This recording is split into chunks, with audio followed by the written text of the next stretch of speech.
नमस्ते दोस्तों, आज के वीडियो में हम लेके आए हैं वंशागति का क्रोमोसोम सिद्धांत।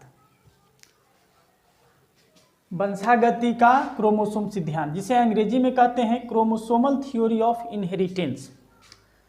तो वंशागति के बारे में जो बताए थे वो मेंडल साहब थे, लेकिन मेंडल साहब ने जो वंशागति के बारे में जो बताए तो उसमें जो उन्होंने गणितीय आधार जो उस समय जो प्रस्तुत किए या भौतिक प्रमाण भी कुछ वो दे पाए, जो बाद में आने वाले जो वैज्ञानिक साहब लोग आए उन लोगों को पसंद नहीं था, क्योंकि इसके बारे में मेंडल साहब कोई ठोस सबूत नहीं दे पाए थे।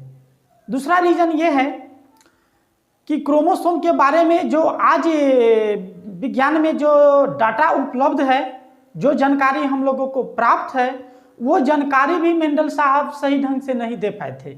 इसका कारण है क्योंकि उस समय तक जो आज अच्छे क्वालिटी का माइक्रोस्कोप, इलेक्ट्रॉन सूक्ष्मदर्शी सब का जो आविष्कार हो चुका है, ये सब चीज़ तकनीकी चीज़ उस समय नहीं हो पाया था खोज, जिसके अभाव में वो क्रोमोसोम के बारे में ज़्यादा से ज़्यादा जानकारी नहीं दे पाए थे।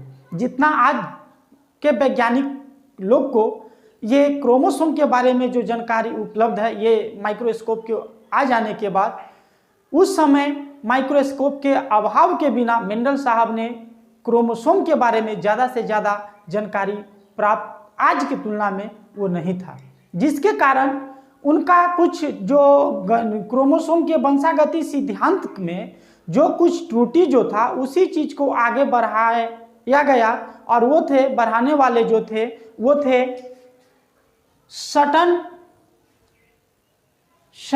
एवं बोवेरी साहब।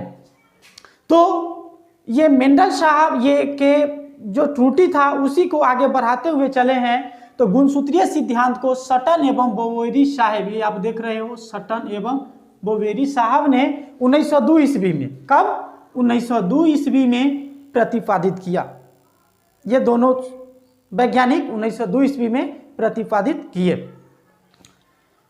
दोनों वैज्ञानिक ने आनुवंशिक घटक, जिसे जीन कहते हैं, आनुवंशिक घटक जो जीन कहते हैं, ये एक घटक है जो जीन के प्रवाह को, आनुवंशिक घटक जिसे जीन कहते हैं, के प्रवाह को समान तरीके से पाया। इन्होंने गुणसूत्रीय चीज पे ये देखे तो इसने क्या देखा, तो जीन को समान रूप से पाया, और दोनों ने गुणसूत्र के व्यवहार में समानता देखी।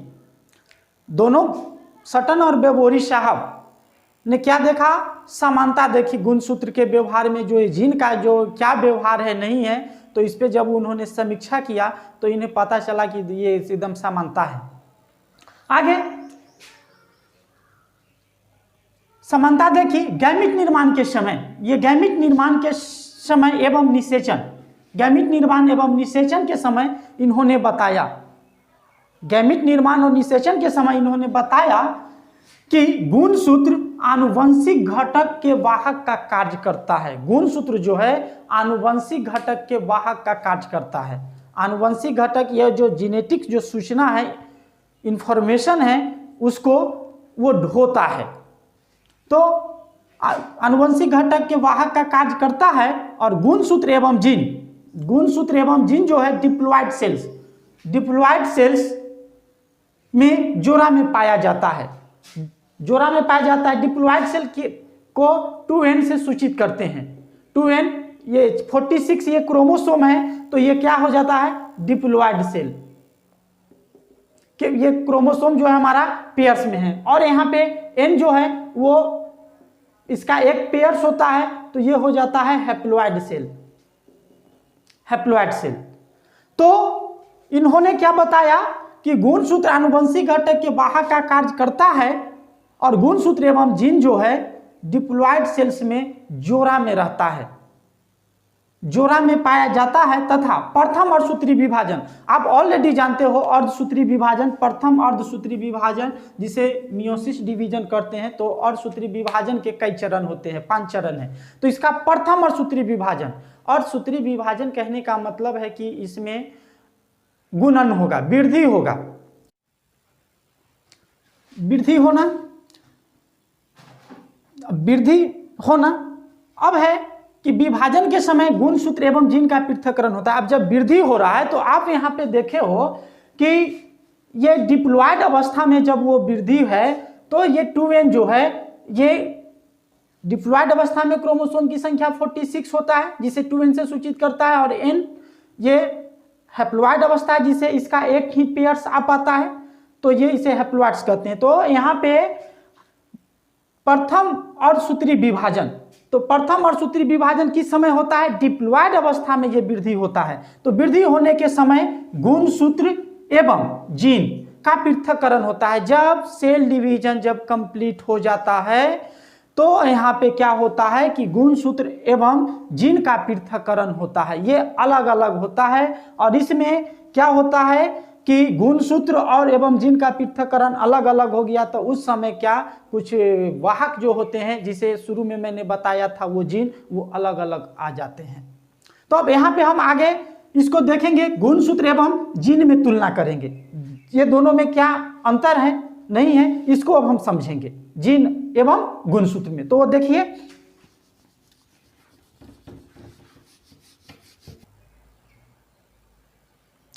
तो ये जीन और गुणसूत्र, तो यहाँ पे हमको तुलना करना है, देखना है एक दूसरे से। तो जीन जो आप देख रहे हो, फर्स्ट पॉइंट है जीन कि यह जोड़ा के रूप में रहता है। जीन कहाँ पे रहता है? क्रोमोसोम के ऊपर। तो कैसे रहता है? जोड़ा के रूप में। तो ये जो है जीन जो जोड़ा के रूप में रहता है। अब गुणसूत्र देखिए, यह भी जोड़ा के रूप में रहता है, पेयर्स में, जैसा कि मैं पहले ही आप लोगों को बता चुका हूं। जैसे ये मान लिया जाए कि ये डिप्लॉयड सेल्स में ये 46 है क्रोमोसोम, तो ये क्या होगा, इसका जोड़ा पेयर्स निकालेंगे तो 23 और 23, तो ये 46 हो जाता है, तो ये पेयर्स में है।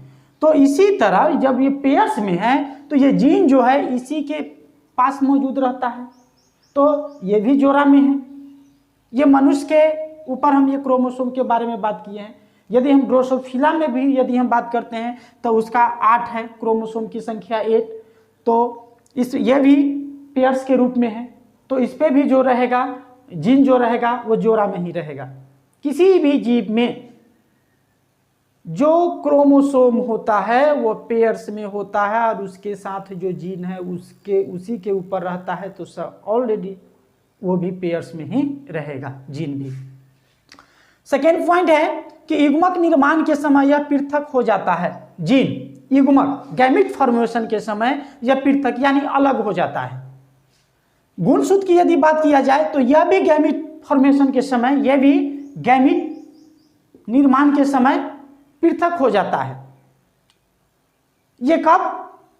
जब अर्धसूत्री की विभाजन की क्रिया होती है उस समय, क्योंकि 46 यदि हम क्रोमोसोम्स की बात करते हैं मनुष्य में, तो ये 22 जोड़ा जो क्रोमोसोम है वो तो सेम टू सेम है, नर और मादा। 23 जो है वो अलग है, भिन्न है, जिसे XX और XY कहते हैं। वही अर्धसूत्री विभाजन के समय वो अलग होके वो आता है, तो उस समय वो क्या होता है कि वो अलग होता है। तो आप पहले ही आप ऑलरेडी जान गए कि जब क्रोमोसोम पे ही वो जीन रहता है, तो जब क्रोमोसोम जब अलग होगा, पृथक होगा, तो जीन भी पृथक होगा, तो ये भी पृथक हो जाता है गैमीट निर्माण के समय।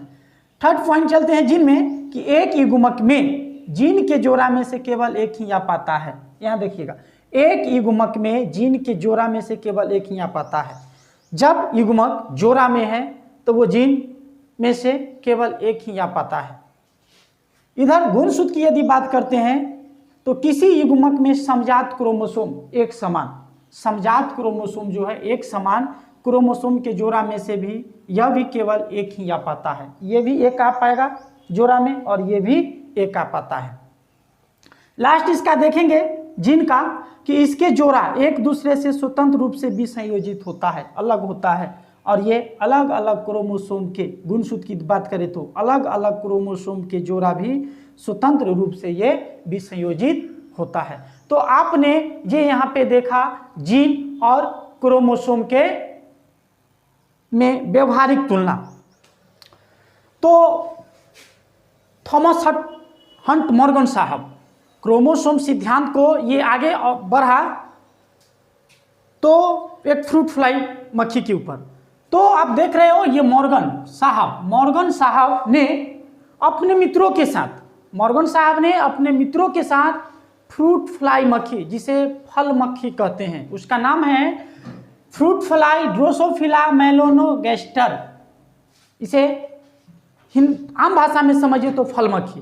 तो फल मक्खी पे क्या करते हैं कि अपने खोज से वंशागति सिद्धांत को ये प्रस्तुत करते हैं, क्योंकि ये मक्खी जो होता है फल मक्खी जो होता है इसको फल मक्खी को आसानी से लैब, प्रयोगशाला जिसे हिंदी में कहते हैं, लैब में आसानी से ले जाया जाता है, क्योंकि ये तो छोटा सा जीव है, इसको ले जाने में उनको कोई परेशानी नहीं हुआ, तो इसलिए इसे आसानी से ले जाया गया लैब में। और लैब में ले जाने के बाद वैज्ञानिक तरीका से कृत्रिम माध्यम से विकसित किया जाता है, इसे डेवलप किया जाता है और यह अपना लाइफ साइकिल, फल मक्खी जो है अपना लाइफ साइकिल 2 सप्ताह में पूरा कर लेता है तथा जनन के बाद ये अपना रिप्रोडक्शन करता है। जनन के बाद अनगिनत संख्या में ये अपने संतान को जन्म देते हैं, जिसमें से नर और मादा को आसानी से पहचान लिया जाता है, आसानी से इसे अलग अलग कर लिया जाता है, ताकि इस पे अनुसंधान करने में, इस पे प्रयोग करने में कोई परेशानी न हो। तो पहचान कर लिया जाता है और इसमें आनुवंशिक विविधता, जब जितने अनगिनत जो बच्चे दिए, ये अपना संतान को दिया अनगिनत, जितने अनगिनत बच्चा आया उतने ही आनुवंशिक विविधता जो है अलग अलग इनके संतानों में अलग अलग आया। इस तरह से फ्रूट फ्लाई मक्खी पे जो क्रोमोसोमल सिद्धांत का जो गुण प्रतिपादित किया गया, एक सफल तरीका से ये पेश किया गया, मॉर्गन साहब अपने मित्रों के साथ किए, जिससे एकदम कंप्लीट हो गया। तो ये था आपका ये फ्रूट फ्लाई पे क्रोमोसोमल सिद्धांत का प्रतिपादन। तो इसमें इतना ही है। इसके अगले वीडियो में हम आएंगे अप्रभाविता। धन्यवाद।